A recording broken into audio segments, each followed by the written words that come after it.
Unión Radio.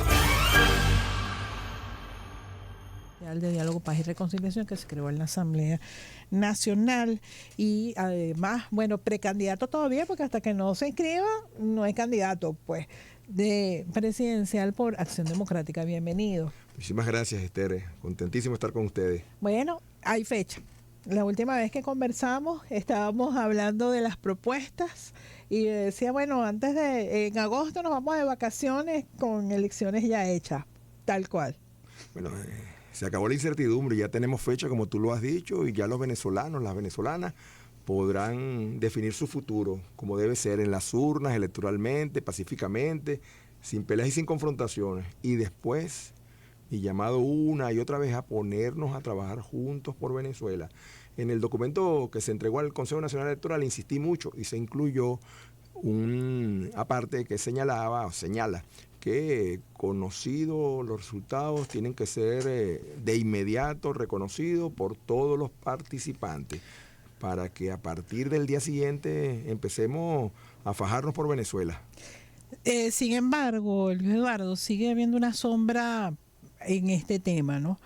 Bueno, la señora María Machado, que resultó ganadora en unas primarias, que bueno, yo no me voy a detener a cuestionar qué pasó allí o qué no pasó, pero ciertamente se hicieron unas primarias, participaron unas organizaciones de oposición, ella resultó ganadora en esas primarias, pero que tiene una inhabilitación política. Ella ejerció un recurso ante el Tribunal Supremo de Justicia, el Tribunal Supremo de Justicia ratificó la medida de la Contraloría, pero ella insiste que ella se va a inscribir y tomando en cuenta los antecedentes de las posiciones que ha tenido la señora María Machado y un sector de la oposición, eso no se puede convertir en un acto insurreccional. Yo respeto a todos aquellos que por cualquier razón, y hay varias las razones, que hoy se encuentran inhabilitados, y personalmente no creo que en un país como el nuestro las inhabilitaciones deberían existir, pero bueno, existen, esa es la realidad. Así que yo lo que he venido insistiendo pública y privadamente, porque también lo he hecho privadamente con algunas de los que están en esa condición, es que hay que manejar realidades. Y la realidad es que quien esté inhabilitado y vaya a inscribirse en el sistema, porque la inscripción es ni siquiera presencial, se meterá a partir de las 6 de la mañana del 21 de marzo en la página web del Consejo Nacional Electoral, introducirás un código que tienen los jefes de los partidos que están, y ese es un segundo concepto que se ha venido obviando en las últimas horas, legalizados en el ente electoral venezolano, y si tienes alguna condición que prive, el sistema te va a rechazar. Así que yo hago un llamado a la realidad. Me parece que es absolutamente conveniente que pongamos pies en tierra y que aquellos que por cualquier razón más adelante se podría revisar su situación, no estén habilitados, entiendan que deben facilitar el que electoralmente los venezolanos definan su futuro. Ahora, eso también implica que el resto de las organizaciones y quienes sí están habilitadas, porque hay un conjunto importante de venezolanos y venezolanas que militan en los partidos de oposición que han expresado su deseo de ser candidatos o candidatas. ¿Es posible construir una candidatura unitaria? Porque ahora sí el tiempo está contado. Mira, nosotros en las últimas horas hemos estado haciendo numerosísimos contactos, porque estamos conscientes de lo que tú acabas de señalar. El 21 de marzo son las inscripciones, se inician, se prolongan hasta el 25 de marzo. El Consejo Nacional Electoral tiene 48 horas para dar el visto bueno a aquellos que califiquen, pero luego hay un periodo que es de solo un día, el 1 de abril, según el cronograma aprobado, para los cambios, sustituciones de candidatura que se reflejen en el tarjetón electrónico. Entonces eso obliga a trabajar a la marcha. Si no fuera posible una candidatura única, hay que promover hasta donde sí lo sea una candidatura unitaria, y son dos términos diferentes. Si logramos reducir el número de candidatos, precandidatos, la denominación correcta, tú lo señalaste al principio, porque tanto el Consejo Nacional Electoral no valide tu inscripción, no estás en esa posición de candidato. Entonces, inscritos los candidatos, será un esfuerzo para los días que restan entre el 25 de marzo y el 1 de abril, tratar de configurar el mayor frente posible. Pero más allá, yo estoy convencido que los venezolanos tienen la capacidad al fin de decidir cuál es su preferencia. Yo fui candidato a gobernador en Monagas la primera vez y había 11 candidatos. Y gané sin problema. Y la segunda vez había 9. Y ahora, cuando me tocó competir en Aragua. Hace 2 días, Lula da Silva decía, bueno, que él había sido víctima de todo un proceso que le impidió ser candidato y su partido se puso de acuerdo y postuló otra persona. Bueno, pero y ahí está, ahorita es nuevamente presidente, incluso invitó a no estar llorando por los rincones. Eso se lo agregué yo, ¿no? Pero es que esos son casos que podemos repetir una y otra vez en distintos países del mundo. El que más, yo hace poco conversé informalmente con el embajador chileno, que fue dirigente del MAPU en Chile, que fue importante líder del gobierno de Allende, que estuvo en la resistencia y en la clandestinidad, y él me decía que uno de los procesos más interesantes fue cuando derrotaron el plebiscito. Pinochet convocó a elecciones para llegar a un candidato que reflejara la opinión de la oposición a los sectores gubernamentales, y que efectivamente había un candidato que era todavía mucho más simpático, mucho más atractivo, mucho más propenso a ganar que Alwin, pero que se dio el paso, pero que 2 procesos electorales después fue electo presidente, pero que eso permitió consolidar la democracia chilena. Y así hay otros casos en el mundo. Yo creo que no podemos bajo ninguna circunstancia sujetar las posibilidades de que se produzca un cambio en Venezuela a una persona, sea cual sea. Si yo estuviera inhabilitado, ten la absoluta seguridad que no participaría. Si yo estuviera inhabilitado, ten la absoluta seguridad que llamaría a votar, a participar, a sufragar por aquel o aquella que me parezca la mejor opción, pero no me convertiría en un elemento de distorsión del proceso y de generación de expectativas que después van a verse frustradas. Porque ¿qué va a pasar el día 25 de marzo cuando se cierre el proceso? Yo estaba viendo una encuesta, no voy a mencionar la encuestadora, hace unos minutos atrás, antes de entrar, y veía cómo ya hay una creciente cifra, porcentaje de venezolanos que opinan, bueno, si fulana no puede ser, hay que buscar a alguien distinto. Estamos hablando del 70%. Sí, pero además de eso hay otras, yo también he estado revisando encuestas porque creo que es importante caracterizar el punto de partida en el que estamos, digamos la fotografía. La fotografía inicial, Esther, es la del 25 de marzo. En este momento, precandidato, 10, 11, 12, pero el 25 de marzo a las 12 de la noche, de los venezolanos vamos a saber cuáles son las opciones que se tienen, desde el oficialismo hasta la más rancia oposición, para las elecciones del 28 de julio. Sí, porque fíjate, en el discurso de la mayoría de las organizaciones políticas, de los dirigentes, uno ve, bueno, que la gente quiere mayoritariamente cambio, incluso muchos aventuran porcentajes y cosas, pero yo he visto encuestas que me considero serias y yo prefiero reservarme el nombre de la encuestadora para no generar tampoco comentarios sobre ella, pero la considero seria. Y en los estudios de opinión, porque afortunadamente ellos trabajan además de encuestas con focus group que te dan un complemento bien interesante de las opiniones de la gente, que ven más posible o ven más capaz al gobierno, un gobierno de Nicolás Maduro de resolver los problemas económicos, que es quizás la principal preocupación de los venezolanos en este momento, que un gobierno opositor. Yo he visto cualquier cantidad de focus group. O sea, son estudios cualitativos que te permiten efectivamente mejor resultado que las encuestas, que son investigaciones cuantitativas. Como también he visto algunas cosas que se están haciendo con Big Data y inteligencia artificial que son realmente asombrosas. Yo no tengo ninguna duda, y lo he proclamado una y otra vez, que el principal problema de los venezolanos es el económico y con eso el social, que eso es lo primero que hay que entrarle.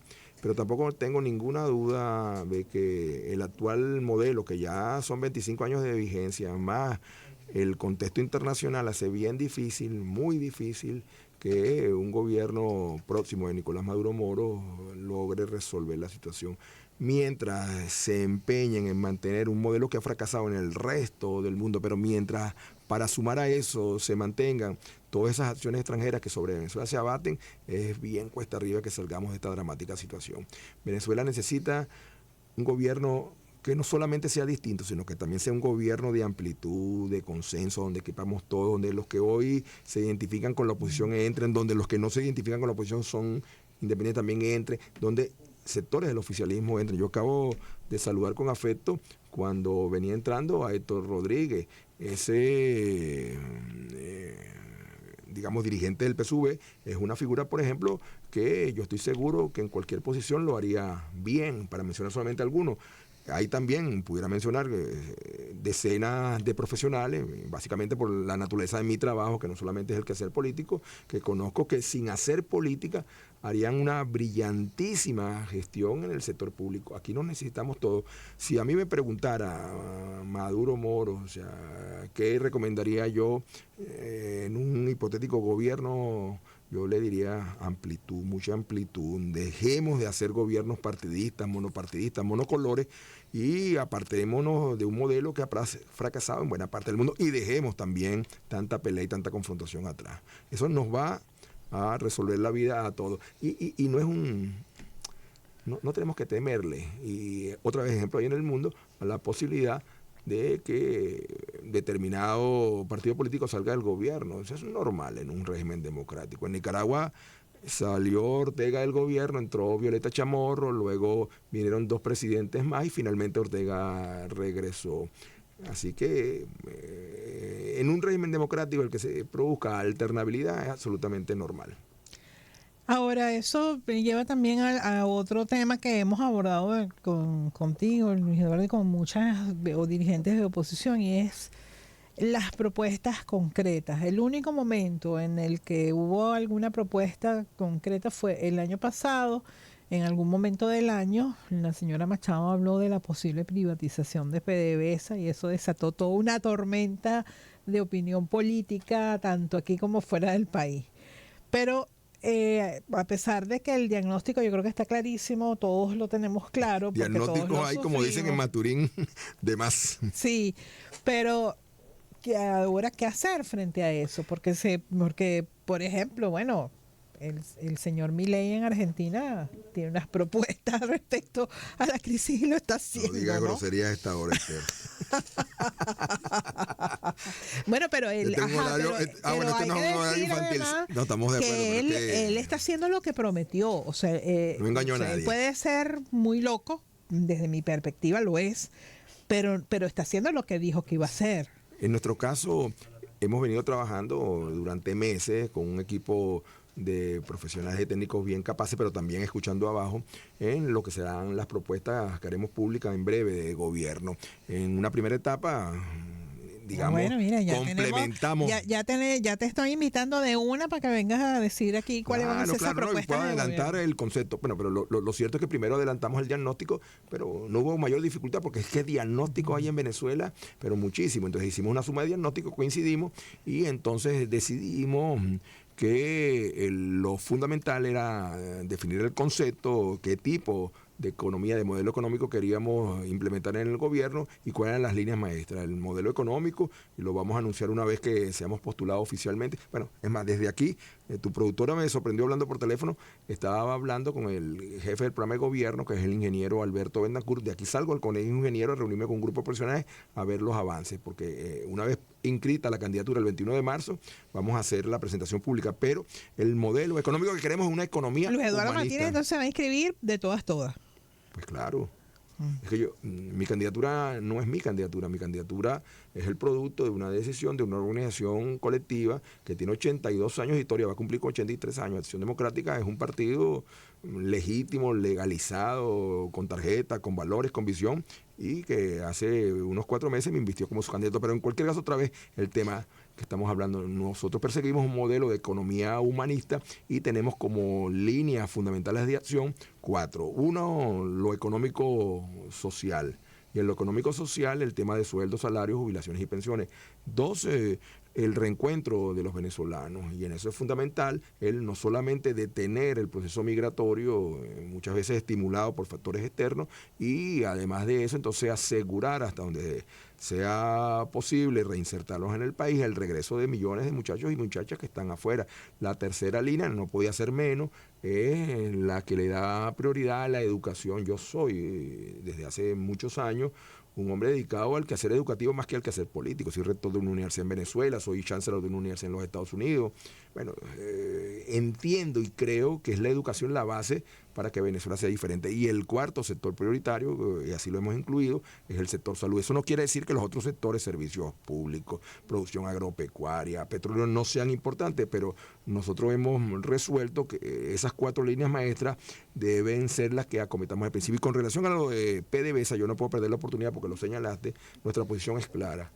La industria petrolera venezolana tiene que ser gerenciada eficientemente por el Estado venezolano. Yo milito en un partido que en 1947 promovió la ley denominada en su momento Fiti-Fiti, que hizo posible que las regalías petroleras, que en ese momento eran apenas 3, 4, 5% para la nación, pasaran a ser 50 y 50. 50 para las compañías que explotaban el petróleo y 50 para la nación.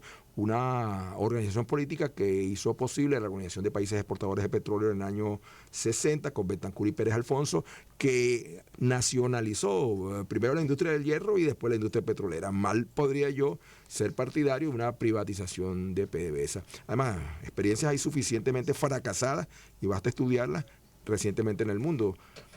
Saudi Arabia tiene bajo control del Estado la petrolera más exitosa del mundo.